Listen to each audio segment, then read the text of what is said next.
Hello नमस्कार दोस्तों, मैं गौतम कुमार अपने YouTube चैनल स्मार्ट ब्रेन पर आपका स्वागत करता हूं और आप लोगों के लिए एक नई कड़ी, एक नई श्रृंखला लेकर उपस्थित हूं जिसमें हम लोग क्या पॉलिटी के फंडामेंटल राइट्स के बारे में देख रहे थे। कहने का मतलब कि पॉलिटी के सबसे इंपॉर्टेंट टॉपिक जिसमें सबसे ज्यादा नंबर ऑफ क्वेश्चन पूछा जाता है तो वही देख रहे हैं। और कहने का मतलब हम लोग कहां तक देख चुके थे, तो आर्टिकल 12 और 13 देख चुके थे। कहने का मतलब कि आर्टिकल 12 में क्या कहा गया है, तो राज का परिभाषा दिया गया है। और आर्टिकल 13 में क्या बताए थे कि आर्टिकल 13 में अलग अलग विधि के बारे में, कहने का मतलब कि संविधान बनने से पहले के विधि के बारे में बात किया गया था, संविधान बनने के बाद के विधियों के बारे में बात किया गया था। तो ये सब देखे थे। आज क्या देखने जा रहे हैं, आर्टिकल 14 के बारे में। कहने का मतलब कि विधियों के समक्ष समानता के बारे में देखने जा रहे हैं। तो जिसमें क्या पहला ही आर्टिकल है और जिसमें क्या कहा गया है कि विधियों के समक्ष समानता, इक्वलिटी बिफोर लॉ। कहने का मतलब कि जो विधि है इसके आर्टिकल 14 के दो रूप हैं। एक क्या विधियों के समक्ष समानता और दूसरा क्या विधियों का समान संरक्षण। तो विधियों के समक्ष समानता इसे हम लोग नकारात्मक, कहने का मतलब नेगेटिव सेंस में लेते हैं और इसको क्या कहा जाता है, सकारात्मक कहा जाता है।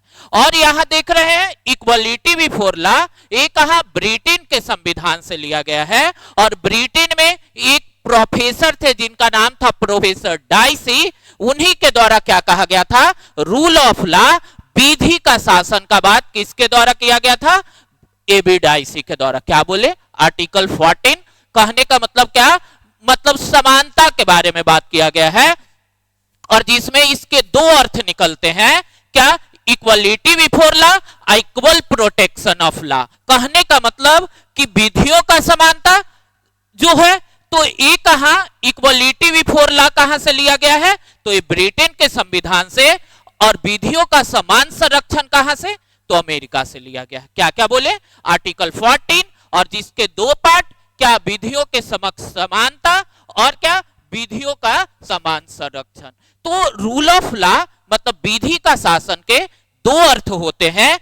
विधि की सर्वोच्चता, कहने का मतलब कि जो रूल है वो क्या होगा, सुप्रीम होगा। जैसे आप लोग को बताए थे कि कोई भी व्यवस्था को संघात्मक होने के लिए 5 चीज चाहिए। क्या, DSWRA। कहने का मतलब कि division of power, supremacy of constitution, written constitution, rigidity of constitution और अथॉरिटी ऑफ कोर्ट्स। मतलब कोर्ट का क्या हो, अथॉरिटी, मतलब कोर्ट सर्वोच्च हो। तो क्या बोले, आर्टिकल 14 में क्या बात किया गया है, इक्वलिटी बिफोर लॉ और इक्वल प्रोटेक्शन ऑफ लॉ किया गया है। और इक्वलिटी बिफोर लॉ कहां से लिया गया है, तो ये ब्रिटेन से। और कौन बताए थे इसके बारे में, तो प्रोफेसर डाइसी। क्या बताए थे, रूल ऑफ लॉ मतलब विधि का शासन। और क्या बोले थे, दो अर्थ निकलता है, विधि की सर्वोच्चता और विधि के सम्मान संरक्षण की बात की गई थी। नेक्स्ट देखते हैं जिसमें क्या बात किया गया है। हम लोग देख रहे हैं आर्टिकल 14 हो गया, 15। तो 15 जो आर्टिकल है इसमें क्या समानता की ही बात की गई है। और जिसमें क्या कहा गया है, 15 के 5 पार्ट हैं और छठा जो पार्ट था 2019 में, मतलब 103 अमेंडमेंट के द्वारा जोड़ा गया था। पहला क्या है, 15(1), धर्म, जाति, लिंग, वंश और जन्म के आधार पर सार्वजनिक स्थानों पर भेदभाव नहीं करेगा। कौन नहीं करेगा, राज। कितने आधार पे, 5 आधार पे। तुरंत देखेंगे आर्टिकल 16 में कि 7 आधारों पर राज विविधता मतलब भेदभाव नहीं कर सकता। यहां क्या कहा गया है 15(1) में, धर्म, जाति, लिंग, वंश, जन्म के आधार पर सार्वजनिक स्थानों मतलब पब्लिक प्लेस पर भेदभाव नहीं करेगा। कहने का मतलब कि हमेशा आप क्या रहे, एनर्जेटिक, जो भी हो एक बार पढ़ेंगे। कहने का मतलब कि जितना अगर पॉलिटी का चैप्टर आपको बता रहे हैं जैसे प्रीएम्बल्स, तो मोर देन इनफ है। आने वाले जो भी एग्जाम हो, बिहार दरोगा, बिहार एसएससी, यहां तक कि बीपीएससी का प्रीलिम्स, उसमें भी सारा क्वेश्चन आप टैकल कर सकते हैं। तो जरूरी होता है कि जो आप पढ़ रहे हैं एकदम मतलब अंतिम हो, कहने का मतलब कि इसके बाद जो हो हम सीधे हम मेंस की तैयारी करेंगे। तो इसी के लिए ये मतलब बार बार अलग अलग एपिसोड लाया जा रहा है ताकि पॉलिटी का हर अवधारणा क्या हो जाए, अच्छा हो जाए। जैसे आपको एक बात बताते हैं, एक बार पूरी बॉडी के द्वारा पैर को क्या कहा गया कि सब काम हम लोग करते हैं और लोग पैर तुम्हें छूते हैं। तो पैर ने क्या आंसर दिया, एकदम बड़ा, एकदम जीवन में मानने वाला चीज होता है। पैर ने क्या कहा कि हमेशा आदमी को क्या होना चाहिए, जितना बड़ा हो जाए लेकिन जमीन पे होना चाहिए। तो यही कहने का मतलब कि जो चीज है उसका सबसे इंपॉर्टेंट होता है, आप बार बार रिवीजन कीजिए। कई लोग क्या कहते हैं आनके कि हमको तो आ रहा था, गलती हो गया। ये क्या होता है, आप रिवीजन बहुत कम किए हैं। क्योंकि अगर बार बार किसी चीज का रिवीजन कीजिएगा तो आपको जरूर सफलता मिलेगी। तो यही आगे देखते हैं। 15(2) में निजी व्यक्ति भी नहीं कर सकते। कहने का मतलब कि कोई भी सार्वजनिक तालाब, कुआं, रेस्टोरेंट जो पब्लिक लोगों के मतलब सारे लोगों के लिए हो, वहां निजी व्यक्ति के द्वारा भी भेदभाव नहीं किया जा सकता। फिर क्या, आर्टिकल 15(3) में क्या कहा जा रहा है, राज्य तो बच्चों और महिलाओं के लिए विशेष प्रावधान कर सकता है, क्योंकि जो बच्चों और महिलाओं का बायोलॉजिकल संरचना है, बायोलॉजिकल स्ट्रक्चर है, अलग है। नेक्स्ट क्या, 14 क्या कह रहा है कि इसे संविधान संशोधन 1951 के द्वारा और कौन से केस, चंपकम दोराइसन केस के बाद इसे जोड़ा गया। और क्या, सामाजिक शैक्षणिक रूप से पिछड़े वर्ग को शिक्षण संस्थान में विशेष प्रावधान मतलब विशेष जो प्रावधान दिया जा सकता है। क्या बोला, कौन से संविधान संशोधन, प्रथम संविधान संशोधन कब, 1951। और कौन सा केस, चंपकम दोराइसन केस के बाद क्या कहा गया कि सामाजिक मतलब जो सोशल और एजुकेशनल रूप से पिछड़े वर्ग हैं उनके लिए क्या विशेष प्रावधान किया जा सकता है। उसके बाद क्या कह रहा है 15(3) जो 15(5) में कि इसे क्या 93वां संविधान संशोधन 2005 में जोड़ा गया कि उच्च शिक्षण संस्थानों में भी सामाजिक रूप से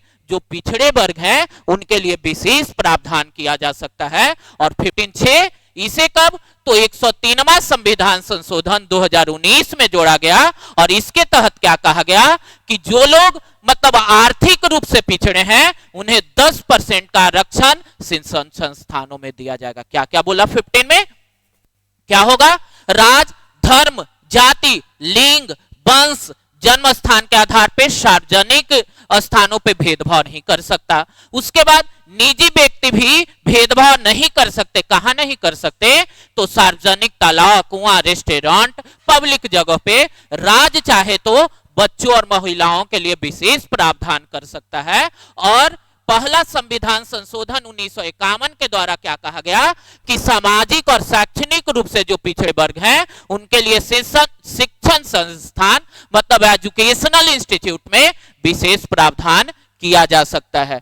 और उसके बाद क्या कह रहा है 93वां संविधान संशोधन 2005 उच्च शिक्षण संस्थान, कहने का मतलब जो हाई एजुकेशनल इंस्टीट्यूशन है वहां सामाजिक और शैक्षणिक रूप से पिछड़े वर्ग के लिए विशेष प्रावधान हो सकता है। और 16(6) कब जोड़ा गया, तो 103वां संविधान संशोधन कब, 2019 में। और क्या कहा गया कि जो आर्थिक रूप से पिछड़े वर्ग हैं उनके लिए क्या किया जाएगा, विशेष मतलब 10% उन्हें क्या दिया जाएगा, आरक्षण दिया जाएगा। तो कौन कौन देखे, आर्टिकल 14 देखे और 15 देखे, जिसमें क्या बात किया गया है, अलग अलग केस के बारे में भी हम लोग जानेंगे, इससे जुड़े। अब देखते हैं आर्टिकल 16 के बारे में। और इसमें क्या कहा गया है कि वंश और क्रम, जैसे पीछे इससे पहले क्या देखें कि जिसमें क्या कहा गया था कि राज 5 आधारों पर भेदभाव नहीं कर सकता है। और यहां क्या, राज 7 आधारों पर भेदभाव नहीं कर सकता है। कहने का मतलब कि 2 अलग आधार हैं जिस पे भी राज्य भेदभाव नहीं कर सकता है। कहने का मतलब 2 आधार कौन कौन से हैं? तो एक वंशक्रम और एक निवास स्थान मतलब रेसिडेंट के आधार पे भेदभाव नहीं कर सकता। तो इसके भी अलग अलग पार्ट हैं। पहला 16(1) में क्या कहा गया है? रोजगार में सबको समान अवसर मिलेंगे। कहने का मतलब कि जो रोजगार होगा वहां सबके लिए एक समान मिलेगा। उसके बाद 16(2) में 7 आधार पे राज्य सरकारी नौकरी में भेदभाव नहीं करेगा। 16(3) ये क्या है? 16(1) का अपवाद है, एक्सेप्शन है। और यहां क्या कहा गया कि संसद कानून बनाकर कुछ राज्यों विशेष प्रावधान। कहने का मतलब कि यहां क्या कहा गया कि राज्य रोजगार में विविधता भेदभाव नहीं करेगा। लेकिन 16(3) में क्या कहा गया कि राज्य कानून बनाकर कुछ राज्यों के लिए विशेष प्रावधान कर सकता है। क्यों? क्योंकि सारे राज्य के बनावट एक जैसे नहीं है। उधर देखिएगा मणिपुर, मिजोरम, ये सब पिछड़े राज्य हैं, तो उनके विकास के लिए प्रावधान किया जा सकता। 16(4) में क्या कहा गया? जिनका सरकारी नौकरी में पर्याप्त प्रतिनिधित्व, कहने का मतलब उनकी संख्या नहीं है और वो क्या पिछड़े वर्ग से हैं, तो उन लोगों के लिए सरकारी नौकरी में राज्य विशेष प्रावधान कर सकता है। और आर्टिकल 16(5) में क्या कहा गया है कि धार्मिक संस्थानों में उस धर्म से, कहने का मतलब समझ जाइए, अगर हिंदू के मंदिर हैं तो वहां क्या विशेष प्रावधान हिंदुओं के लिए किया जा सकता है। कहने का मतलब कि धार्मिक संस्थानों में उस धर्म के मानने वालों के लिए कुछ विशेष प्रावधान किया जा सकता है। और 16(6) जो 103वां संविधान संशोधन 2019 के द्वारा, और क्या कहा गया कि आर्थिक रूप से जो पिछड़े वर्ग हैं इनके लिए 10% आरक्षण की व्यवस्था किया जाएगा। और ये इंदिरा साहनी केस से अलग है। क्या क्या कहा गया एक बार देख लेते हैं। पहला क्या कहा गया कि राज्य सरकारी नौकरी में भेदभाव नहीं कर सकता।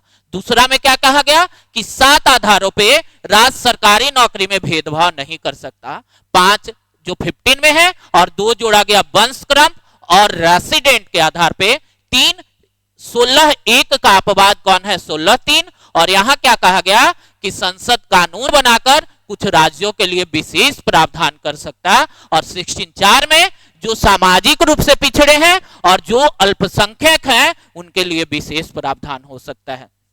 उसके बाद 16(5) में धार्मिक संस्थानों में उस धर्म के मानने वालों के लिए विशेष प्रावधान हो सकता है। और 16(6) को 103वां संविधान संशोधन 2019 के द्वारा जोड़ा गया कि आर्थिक रूप से किसमें? सामान्य वर्ग में आर्थिक रूप से जो पिछड़े हैं इनके लिए विशेष प्रावधान किया जा सकता है। उसके बाद क्या कह रहा है? आर्टिकल 340 के बारे में बात कर रहा है, क्योंकि आरक्षण, कहने का मतलब पिछड़ा वर्ग को कहीं बताया नहीं गया है संविधान में, लेकिन राष्ट्रपति चाहे तो पिछड़ा वर्ग आयोग का गठन कर सकता। और इसी के लिए प्रथम पिछड़ा वर्ग आयोग 1953 में गठन किया गया काका कालेलकर की अध्यक्षता में। और इसी कारण इसको कालेलकर या आयोग कहा जाता है, जिसे राष्ट्रपति के द्वारा नहीं माना गया। कहने का मतलब कि राष्ट्रपति के द्वारा क्या कर दिया गया? इसे रद्द कर दिया गया। और दूसरा पिछड़ा वर्ग आयोग कब गठित किया गया? 1979 में, 17 में। और क्या कहा गया? बीपी मंडल। इसी कारण इसे क्या कहा जाता है? मंडल कमीशन। और इसके तहत 1990 में जो रिपोर्ट दिया गया उसे लागू कर दिया गया और ओबीसी को 27% आरक्षण दिया गया। क्या क्या बोले? 340 के तहत क्या राज कर सकती है? राष्ट्रपति को क्या सकती है कि राष्ट्रपति पिछड़ा वर्ग आयोग का गठन कर सकते हैं। पहला पिछड़ा वर्ग आयोग 1953 में, कौन सा? काका कालेलकर। दूसरा पिछड़ा वर्ग आयोग बीपी मंडल, बिंदेश्वरी प्रसाद मंडल नाम था, उनके अध्यक्षता में मंडल कमीशन का गठित किया गया। और इसी के तहत क्या किया गया? इसके जो प्रावधान थे इसको बाद में मतलब लागू कर दिया गया। और इसके तहत क्या हुआ कि जो ओबीसी थे इनके लिए क्या किया गया? किया गया। और तब जाके आया जो भारत का सबसे बड़ा केस है, मतलब किससे संबंधित? आरक्षण से, जिसका क्या नाम है?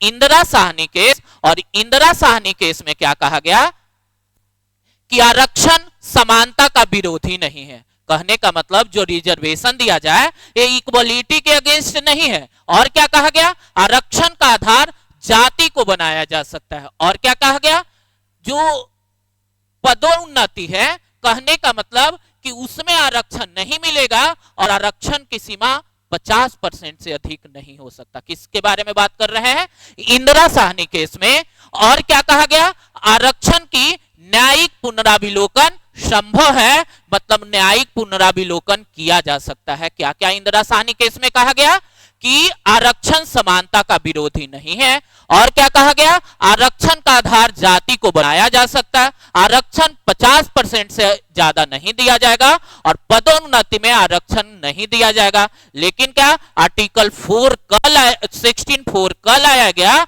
और पदोन्नति में SC ST को आरक्षण दिया गया। लेकिन क्रीमी लेयर एक निर्धारित सीमा होता है, उनको क्या किया जाएगा, पदोन्नति में आरक्षण नहीं मिलेगा। किनको, क्रीमी लेयर को। नेक्स्ट हम लोग देखते हैं किसके बारे में, 17 के बारे में। और 17 में क्या कहा गया है, यह अस्पृश्यता का अंत है। कहने का मतलब इसमें क्या, पहला ही बात है, इसका मूल प्रावधान है अनुसूचित जाति के लिए जाति के आधार पे कुछ व्यक्तियों के साथ भेदभाव नहीं किया जा सकता। और ये क्या कहता है, अस्पृश्यता के परिभाषित करते हुए क्या कहा गया है कि कोई अगर आटा चक्की पीसने वाले से, यहां परिभाषा नहीं दिया गया है, लेकिन क्या क्या कहा गया है, कोई आटा चक्की से, आटा पीसने वाले से इस आधार पे मना किया जा सकता है कि वो कोई मतलब SC ST से जुड़ा हो, या कोई नाई से बाल काटने पे इस बात से नहीं मना किया जा सकता कि वो SC ST से जुड़ा हो। तो इसके भी प्रावधान है। अस्पृश्यता निवारण अधिनियम 1955 में लाया गया और दंड का प्रावधान किया गया। उसके बाद सिविल अधिकार संरक्षण अधिनियम लाया गया और उसके बाद एट्रोसिटी एक्ट लाया गया, और जिसके तहत SC ST निवारण एक्ट कहते हैं। और इसमें दंड का प्रावधान है, और दंड भी कितने वर्ष, मतलब 6 माह से लेके 5 वर्ष तक। क्या क्या कहा गया, पहला अस्पृश्यता निवारण अधिनियम कब लाया गया, 1955 में। दूसरा सिविल अधिकार अधिनियम 1976 में। और एट्रोसिटी एक्ट मतलब SC ST निवारण अधिनियम कब लाया गया, तो 1989 में। और जिसके तहत क्या किया गया कि भेदभाव मतलब अस्पृश्यता का अंत का प्रावधान किया गया। और नेक्स्ट है आर्टिकल 18, और इसमें क्या कहा गया है, उपाधियों का अंत, मतलब जो टाइटल दिए जाते हैं। जैसे क्या किया गया था कि भाजपा सरकार के द्वारा आरंभ में 1970 का बात है कि पद्मश्री, भारत रत्न ये सब बैन कर दिया गया था। लेकिन बाद में सुप्रीम कोर्ट के द्वारा क्या कहा गया कि पद्मश्री, भारत रत्न ये सब कोई पुरस्कार नहीं है, अगर कोई अच्छा करता है तो उसे बढ़ावा देना एक कर्तव्य है। और इसी के आधार पे फिर से इसको स्टार्ट किया गया। और 18 फर्स्ट में क्या कहा गया है, राज उपाधियां नहीं देगा। क्यों, क्योंकि क्या करते थे अंग्रेज, किसी को नाइटहुड, किसी को सर की उपाधि देके आम लोग और जो विशेष लोग होते थे उनमें भेदभाव करता था।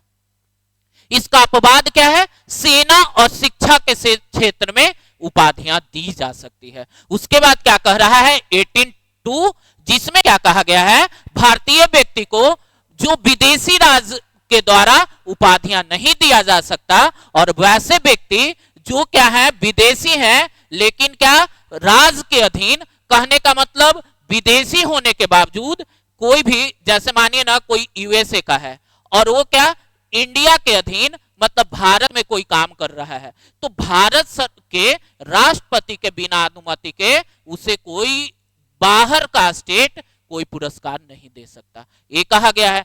नेक्स्ट क्या कहा गया है कि आर्टिकल 13(3) में राष्ट्रपति के अनुमति के बगैर, कहने का मतलब कि कोई पुरस्कार नहीं दिया जा सकता। और 18(4) में क्या कहा गया है कि विदेशी राज किसी विदेशी भारतीय नागरिक को देना चाहे कोई पुरस्कार तो राष्ट्रपति से अनुमति लेना होगा। कहने का मतलब कि राज कोई उपाधि नहीं देगा, लेकिन सेना और शिक्षा में उपाधि दी जाएगी। उसके बाद 15(2) में भारतीय व्यक्ति को कोई विदेशी राज अगर पुरस्कार देना चाहे नहीं दे सकता, अगर देना है तो क्या करेगा, राष्ट्रपति की अनुमति चाहिए। और क्या 4 में क्या कहा गया है, विदेशी राज किसी विदेशी भारतीय नागरिक को अगर देना चाहे तो राष्ट्रपति की अनुमति होना चाहिए। ये क्या था? समानता का अधिकार, जिसमें हम लोग कौन कौन देखे? आर्टिकल 14, 15 और 16, 17 और 18। ये क्या था? इसके द्वारा समानता की बात की गई है। कहने का मतलब विधि के समक्ष समानता, राज भेदभाव नहीं करेगा अलग आधार पे। उसके बाद आगे देखेंगे, जिसमें जैसे सबसे पहले हम लोग क्या देखें कि 12, आर्टिकल 12 और 12 में क्या देखें कि क्या बताया गया है कि इसमें राज की परिभाषा दी गई है। और बताए थे कि मौलिक अधिकार में राज की परिभाषा क्यों दी गई है? क्योंकि लोग किससे मौलिक अधिकार की मांग करें, इसी के लिए। और यहीं पे ये जो फंडामेंटल राइट्स का 14 से लेके 18 तक का था क्लास, वो समाप्त होता है। Thank you.